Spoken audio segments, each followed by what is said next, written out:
在这间酒店里，人们白天参加泳池派，晚上喝酒蹦迪，全天嗨个不停。这天，竟有一个妹子的尸体出现在了酒店大堂。这个惨死的妹子就是一道谜题，所有住户必须一起找出凶手，否则2小时倒计时结束，所有人都难逃一死。在前几集中，主人公小白被带入一个必须不停玩死亡游戏才能活下去的弥留之国。在游戏里，小白痛失2位挚友，但同时也和身手不凡的小美结成了互帮互助小组。两人发现有人在这个危险的世界成立了一个乌托邦组织海滨，这里的人们一起攻略游戏，目标是收集全套扑克牌，居然每集提一幅就能送一个玩家回到原来的世界。而海滨首领风暴子的死打破了这里的生态平衡，武斗派头头彪哥趁势上位，但还没等他坐稳老大的位置，海滨竟变成了游戏会场，一个妹子死在了酒店大堂，全员找凶手的猎杀女巫游戏就此拉开帷幕。死者名叫萌萌，按理说她的好闺蜜明明每天都和她形影不离，偏偏今天萌萌落了单，还被人插刀，因此武斗派最先怀疑的就是明明。小美和花姐上前阻拦，提出要依据不在场证明找女巫，不能这样没头没脑的乱抓仪器。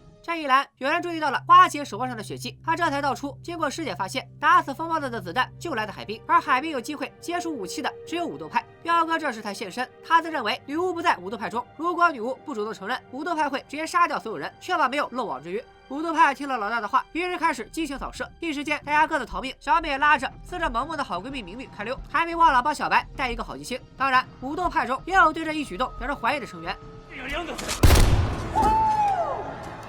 游戏开始后，为方便屠杀，鬼脸男还在酒店里放了火，人们为躲避火焰都会跑到院子里，蛇精男在顶楼狙击，这样一来，武斗派就不用费力气搬运尸体。这招果然奏效，一大波不明真相的玩家听见消防铃声响起，纷纷向着大楼外面跑去，结果都在半道上被武斗派干死了。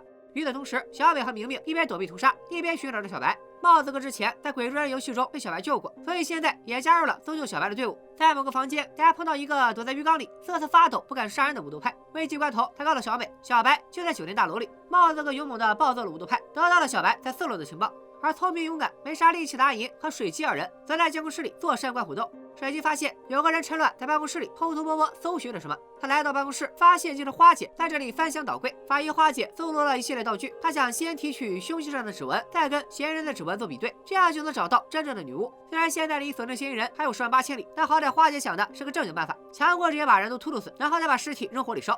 此时，刚放完火的鬼脸男堵住了花姐的去路，为给花姐争取时间，水姬挺身而出，要与鬼脸男一决高下。花姐则在水姬的掩护下回到酒店大堂提取证据。水姬看起来是个弱女子，竟和提着大刀的鬼脸男打得不分上下。鬼脸男问起水姬过去的职业，水姬也只是淡淡的回答，不过是个服装销售员。其实天生秀气的水姬出身空手道世家，业余时间她喜欢尝试用化妆品打扮自己。向来威严的父亲发现了儿子的怪癖，从此家门中再容不下水姬。离家多年，当他再次出现在母亲面前时，已然是女儿身。母亲不仅没有责骂他，反而觉得水姬现在的打扮非常适合他。鬼脸男此前则是个郁郁不得志的小说家，自闭的他来到弥留之国后，才体验到活着的感觉。因此他削去头发，纹了一身奇怪的纹身，为的就是和过去的自己做个了断，在这里活下去，再也不回归现实。鬼脸男全盘否定了他的过去，而水姬却敢于正视过去的自己。他现在想努力活下去，回到现实，照顾生病的母亲。一时间，求生欲爆棚，原力附体，把鬼脸男捶倒在地。另一边，水姬的伙伴阿银则来到天台阻止蛇精男。来到弥留之国前，蛇精男曾是个饱受校园暴力的学生。非常讽刺的是，来到这里以后，蛇精男反而成了残忍的施暴者。阿银告诉蛇精男，海边的店里原本是由发电机驱动的，现在却恢复到了自主供电。也就是说，游戏管理者潜入了海滨，偷偷调整了电力驱动方式。蛇精男也不笨，把矛头直接指向阿银，因为只有干部们有管理电力的权限，也就是说，搞鬼的只能是干部。他打算从阿银开始下手。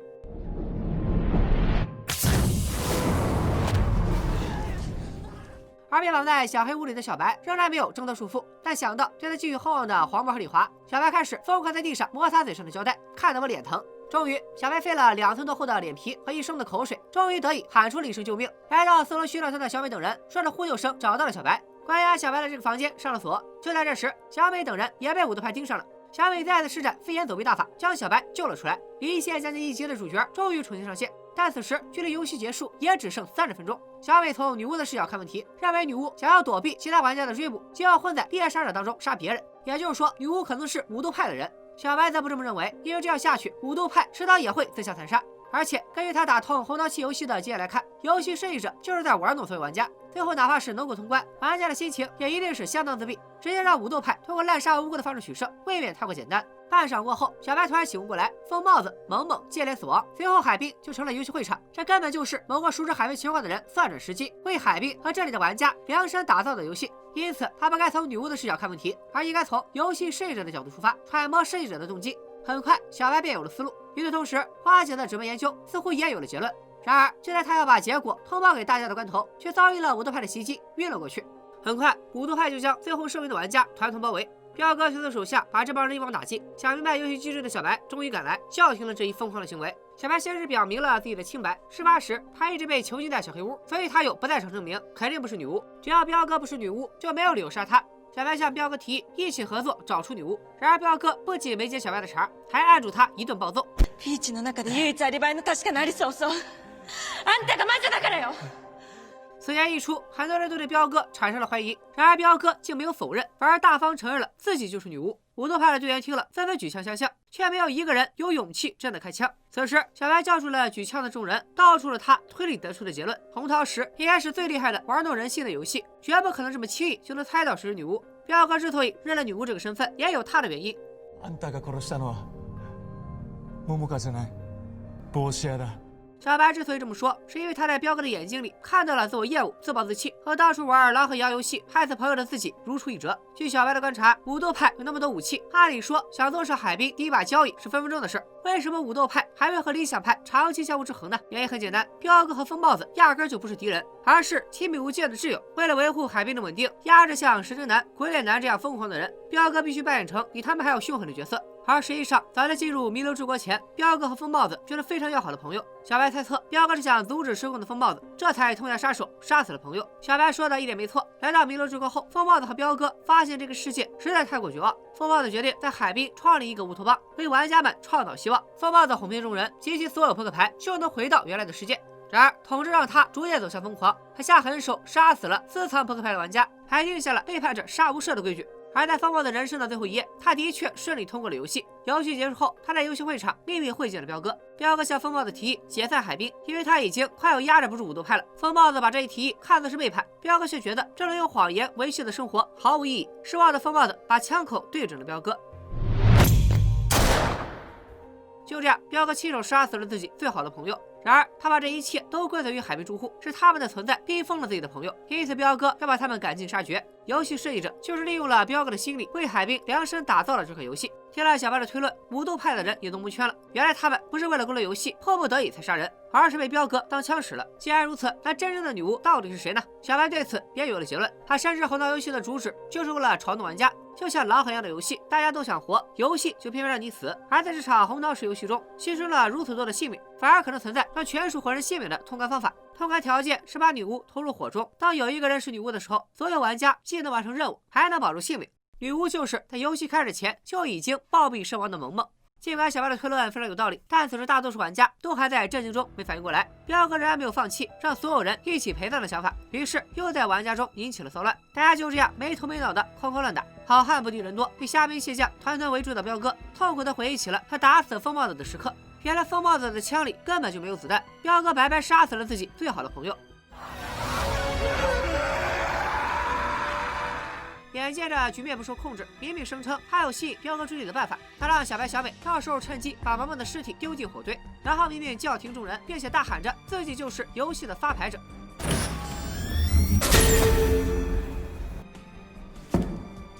明明被击杀后，大堂一片寂静，所有人都不知道该作何反应。此时，被击晕的花姐终于醒来，揭开了萌萌死亡的秘密。她提取了插死萌萌的刀柄上的指纹，发现指纹是倒着的，说明刀是被萌萌自己倒握着插入胸膛的，跟小白的推理不谋而合。本就惊呆了的众人更蒙圈了，难道这么长时间以来，他们一直在被两个学生妹玩弄吗？小美的猜测，他们俩可能也是被人控制了。就在彪哥也被眼前的景象镇住之时，大伙慢慢逼近前厅。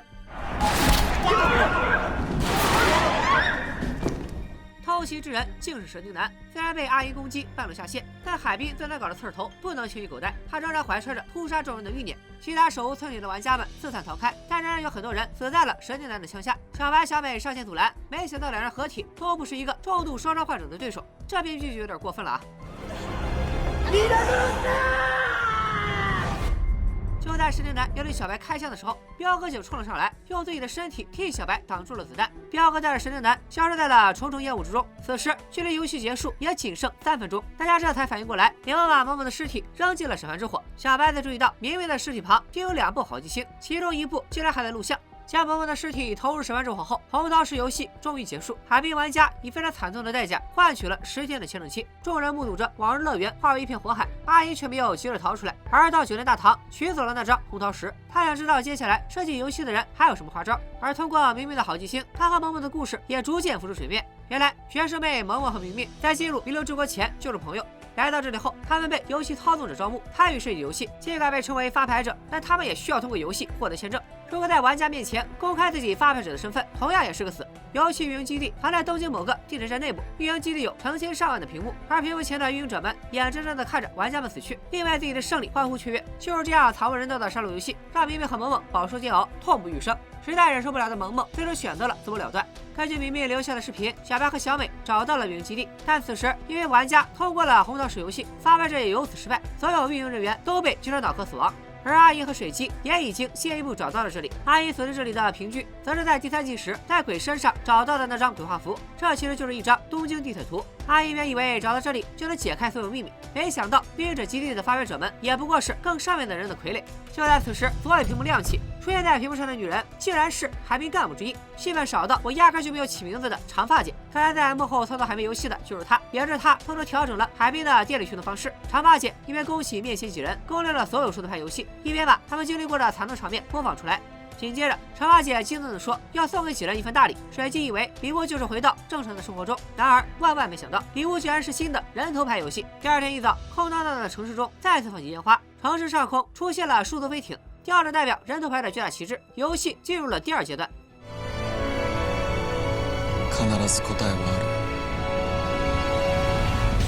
以上就是《弥留之国的爱丽丝》第1季的全部剧情。好了，今天的故事就说到这里，咱们下期再见，拜了个拜。